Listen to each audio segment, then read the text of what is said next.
Welcome to the deep dive. Today, we're really plunging into Teju Cole's Open City.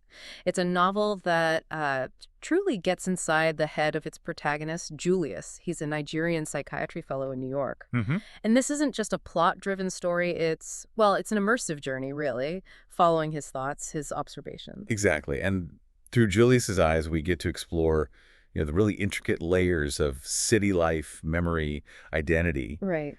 The book's a deep meditation on how we see the world and maybe how our own internal stuff is shaped by, well, where we live and the histories we carry with us. So our mission today is to unpack all these rich layers in his experiences.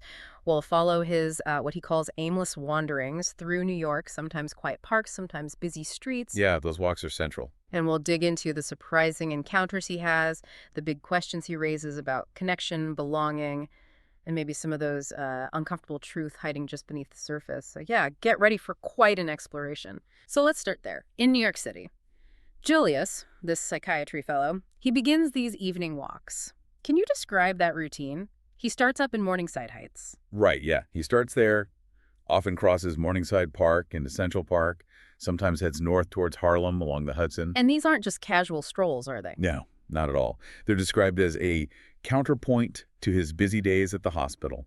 And they get longer and longer, until he actually needs the subway to get back home. So what's going on there? Is he trying to find some structure or meaning, maybe, in the city, especially since his isolation seems to grow? Well, it's this fascinating paradox, isn't it? Because during these walks, he develops this incredibly sharp observational eye. He's watching bird migrations from his window. Right, the geese. Yeah, the miracle of natural immigration, he calls it. And he wonders what life below looks like from, a goose's perspective. He even imagines the high-rises as like a firs massed in a grove. That's quite an image. It is. And he connects this to listening to these kind of disembodied voices of European radio announcers. He finds comfort, a weird sense of connection from thousands of miles away, and he links that feeling to the image of the migrating geese. So the walks are an attempt to connect, but through observation? I think so, yeah. Almost on a spiritual level, maybe. But it's connection through watching, mostly. But, like you said, paradoxically, the more he walks, the more he observes, the more isolated he feels. He encounters hundreds more, thousands even, but those feelings of isolation just intensify. There's that one night he walks all the way down to Houston Street, like 7 miles, and just ends up in disorienting fatigue. That sounds like more than just tired feet. Oh, absolutely. I think Cole is really showing us something powerful there about, modern urban life. In these spaces where we're constantly connected, constantly surrounded, real intimacy can actually become harder to find. Yeah. His exhaustion isn't just physical. It's like a psychic toll. He's searching for connection, maybe, but it's not quite landing. He's surrounded by humanity, but still fundamentally alone inside. Makes you think about how we all navigate that, doesn't it? That buzz versus our own internal solitude. It really does. Okay, so these solitary walks, they eventually lead to some really key encounters, things that shake up his view a bit, like one Sunday during the New York Marathon. Yeah, at Columbus Circle, he's totally overwhelmed by the crowds. Understandable. Right. So to escape, he decides, almost on a whim, to visit Professor Saito, his old English lit teacher, 89 years old. An unexpected visit. What's the significance there? Well, it brings in this whole other layer of history, personal history. Professor Saito, who's Japanese-American, had apparently taken Julius under his wing back in college, even though Julius wasn't great in his seminar on literature before Shakespeare. Okay. And Saito tells him about being forced out of England and then later being interned during World War II in the Minidoka camp in Idaho. Wow. Heavy stuff. Very. And there's this really stark image. Saito points to a medical bag, a transparent bag connected to him, and says, "But I don't go out much anymore, not with that attached to me, pinned to me like a tail on a dog." God, that's poignant. It really is. It speaks volumes about, the lasting marks of trauma, displacement, but also how history, even painful history, can create these unexpected connections. Yeah. It's bringing a part of American history to the front that's often well overlooked. Yeah. And then soon after, he has this other encounter that really rams home how history shapes identity. Yeah. He leaves the American Folk Art Museum, flags a cab. And the driver, an African man, immediately says something like, "Hey, I'm African just like you. Why you do this?" Basically calling him out for not acknowledging a shared bond. And Julius is initially confused, right? He doesn't like people trying to lay claims on him. Exactly. He resists it at first. Which is interesting given his own background. Is he being too guarded, do you think? Or is it more about pushing back against a kind of simplification? I think it's probably a bit of both. And Cole unpacks it really well. Julius's first reaction is, not wanting to be put in a box.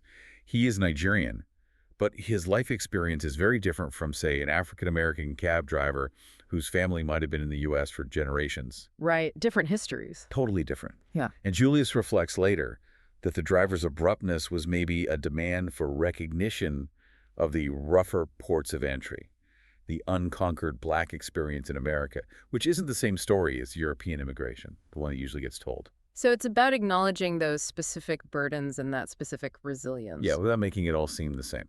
Recognizing the nuances, the different weights of history. These encounters in New York definitely set the stage for thinking about identity. So what happens when he takes these questions to Brussels? A whole different set of tensions there, presumably. Oh, absolutely. He lands in a city that's kind of simmering with its own divisions, things that aren't always talked about openly. His apartment owner, Macon, gives him this very blunt and pretty racially charged breakdown of the city's demographics. What did she say? Something like 95% Walloon and other French speakers, 1% Flemish, and 4% Arab and African. It just lays it out there. Sets a certain tone. It really does. Yeah. And it immediately brings the political stuff to the surface.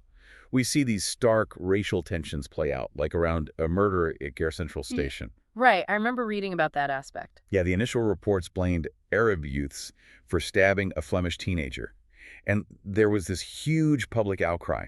The prime minister appealing for calm, support, surging for the Vlaams Belang party. Which is a right-wing anti-immigrant party. So exactly, nationalist, anti-immigrant. Yeah. But then the story changes. Mhm. It turns out the murderers were actually Polish citizens, possibly Roma. Ah, so that shifted things. It dissipated some of the initial tension, as the novel puts it.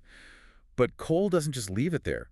He mentions other hate crimes, skinheads, putting a black Frenchman in a coma, a shooter in Antwerp killing a Malian nanny and a Flemish baby, but regretting shooting the white child. Yes. Yeah.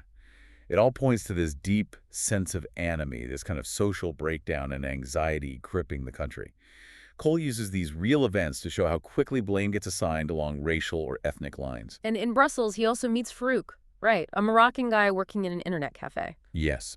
Farouk, he's an autodidact, really into philosophy, especially Walter Benjamin's on the concept of history. Which challenges those simple, linear ideas of history and progress. Precisely. It emphasizes history as fragmented, full of struggles often ignored.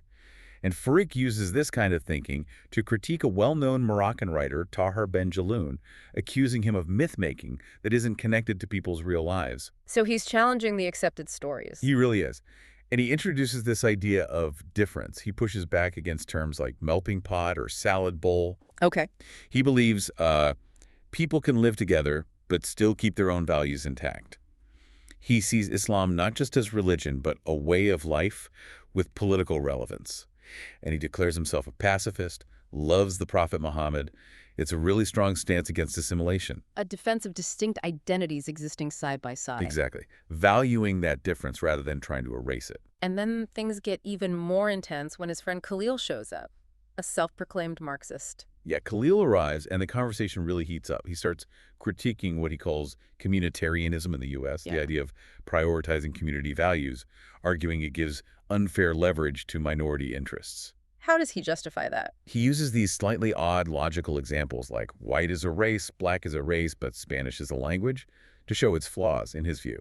And then he really pushes Julius's buttons, asking if American blacks are really as they are shown on MTV. The rapping, the hip-hop dance, the women. Whoa, that's provocative. Extremely. It's a real clash of perspectives. And Khalil doesn't stop there.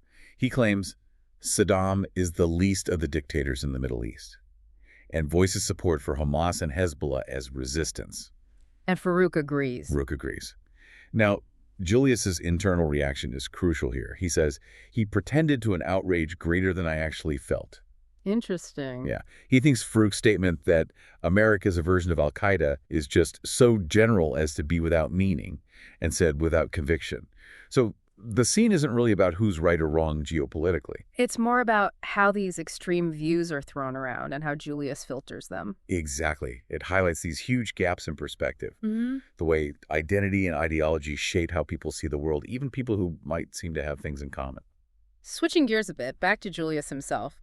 As a psychiatrist, he's always reflecting on his job. He sees psychiatry as kind of sorting people into tribes, normal versus mentally ill. And he struggles with the big, maybe grandiose idea of curing the mad versus the day-to-day reality of focusing on, potent neurotransmitters. What's Cole showing us about psychiatry through him? He's really probing the limits, the philosophical blind spots, you could say, of the field. Julius thinks about what he calls the blind spot in psychiatry, Hmm? the fact that the mind is opaque to itself. Meaning we don't fully understand our own minds. Right. Or that even the strongest symptoms are sometimes not visible.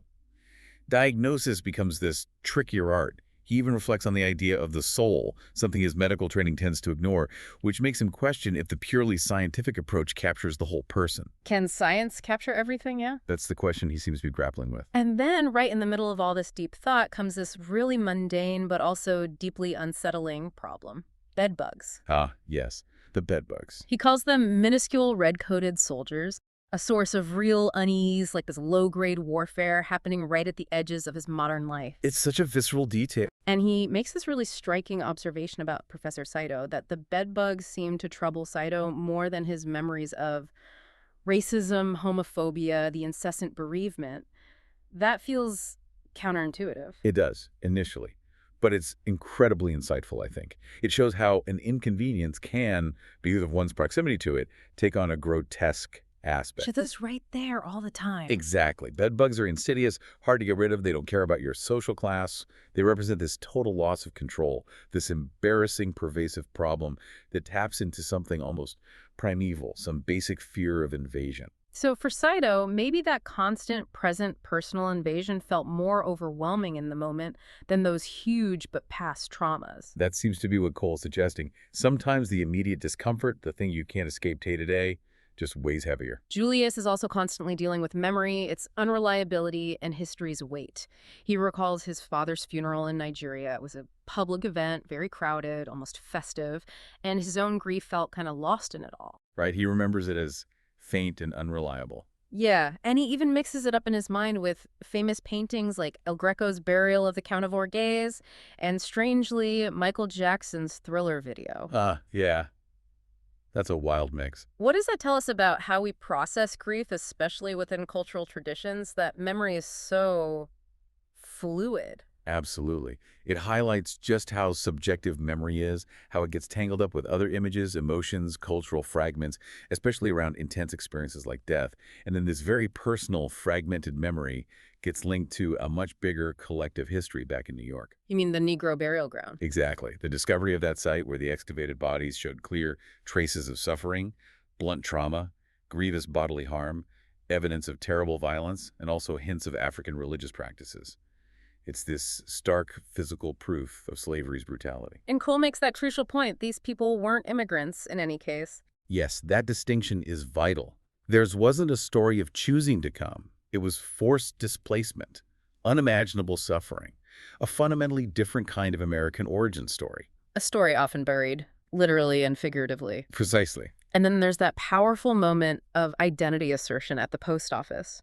He meets a postal worker, Terry, a black man, who just breaks into this spontaneous, rhythmic poem. Yeah, that's an amazing scene. Terry talks about his ancestors being unconquered. People who received the boot were used for loot, and he repeats it, still we remain the unconquered. It's incredibly powerful. Such defiance, such resilience in those words. And it contrasts so sharply with Julius's earlier thought about Ellis Island being mainly a symbol for European refugees, doesn't it? Absolutely. Terry's poem is a direct assertion of another story, another form of arrival and survival. It highlights whose resilience usually gets celebrated and whose gets marginalized, even though it's profoundly vital. It's about remembering and claiming a narrative that's been pushed aside. Art also plays a big role in the novel, acting as this channel for intense experience. Like when Julius goes to hear Mahler's Ninth Symphony, his first reaction is very much about the audience, mostly white, older. He feels acutely aware of the racial homogeneity, even feeling like Oda Benga on display. Which is a reference to the Congolese man exhibited in the Bronx Zoo in the early 1900s. Yeah. A truly shameful episode. Exactly.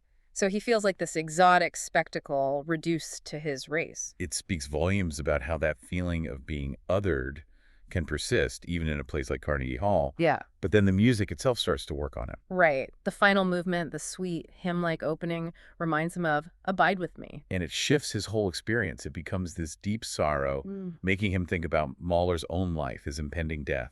The music becomes vast, strongly illuminated, and lively. It sort of transcends the social awkwardness. So art has this power to connect on a deeper, maybe more universal level. That's definitely what Cole seems to suggest here.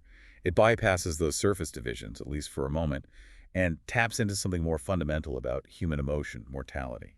The novel doesn't shy away from vulnerability either, physical and emotional, sometimes in unexpected ways. There's that almost comical scene where he gets locked out on a fire escape at Carnegie Hall. Right, the unimprovable comedy of it. But it quickly turns serious. Yeah, it becomes this solitude of a rare purity, but then immediately comes the thought of, instant death if he fell. That thin line between absurdity and mortality. And then there's the much more brutal vulnerability of being mugged on the street, just random violence for sport, he feels. The humiliation, the physical pain, that furious purple bruise. These moments really hammer home the body's fragility, don't they? How quickly our sense of safety can be shattered. And the mugging isn't just physical, is it? It triggers something deeper in him. It seems to. It violates his sense of self, maybe his sense of control, and it leads him to ask that question later. Why had this same body, Hale, so often hurried past its lovers? Connecting physical vulnerability to maybe emotional guardedness. A regret about missed connections. Possibly. Hmm.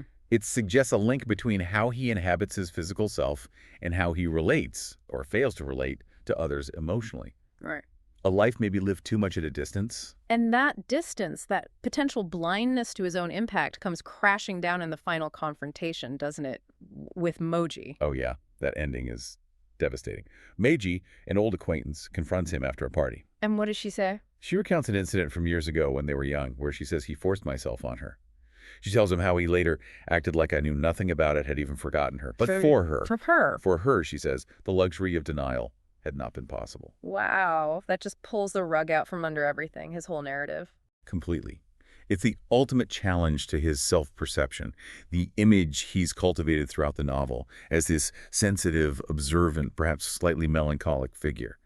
Suddenly, he has to face the possibility that he's the villain in someone else's story. And it ties right back to his thoughts on psychiatry, doesn't it? The mind being opaque to itself. Exactly. That blind spot, how we instinctively cast ourselves as the hero, often completely unaware or choosing to be unaware of the harm we might cause. It forces Julius, and us as readers, to confront the profound gap that can exist between our intentions, our self-image, and how our actions are experienced by others. So, wrapping this up, this really extraordinary deep dive into Open City, what does it ultimately leave us with? It feels like a powerful reminder that how we see the world, our place in it, it's always shifting, always being shaped by things outside us and inside us. Yeah, often in ways we don't quite grasp or maybe don't want to acknowledge. I think Cole's novel really highlights the fragility of memory, how complex identity is both individual and collective, and just how crucial empathy is, especially when we're faced with uncomfortable truths, maybe about ourselves or our society. Yeah, it really pushes us to resist those easy answers, the snap judgments and unexamined opinions, doesn't it? To look harder, like that lynched man that turns out to be just scaffolding, or the way those intense political debates in Brussels maybe hid other things. It asks us to engage with complexity, absolutely. And it raises that difficult question. If we all tend to build these heroic narratives for ourselves, how willing are we really to consider we might be the villain in someone else's life story? How do we deal with our own blind spots? How do we genuinely try to see and understand the experiences of others, particularly their suffering, even when it's hard to hear? It's a call maybe to embrace that complexity, acknowledge we don't have all the answers, that we might be flawed, and just cultivate a deeper awareness of what it means to be human in all its messiness. Well said. Yeah. It's not about easy solutions, but about that ongoing process of seeing. So here's a final thought for you, our listener. What personal narratives or maybe historical facts that you hold on to might look completely different if seen through someone else's eyes or with new testimony? How might that shift your understanding of the past and maybe your own role in it?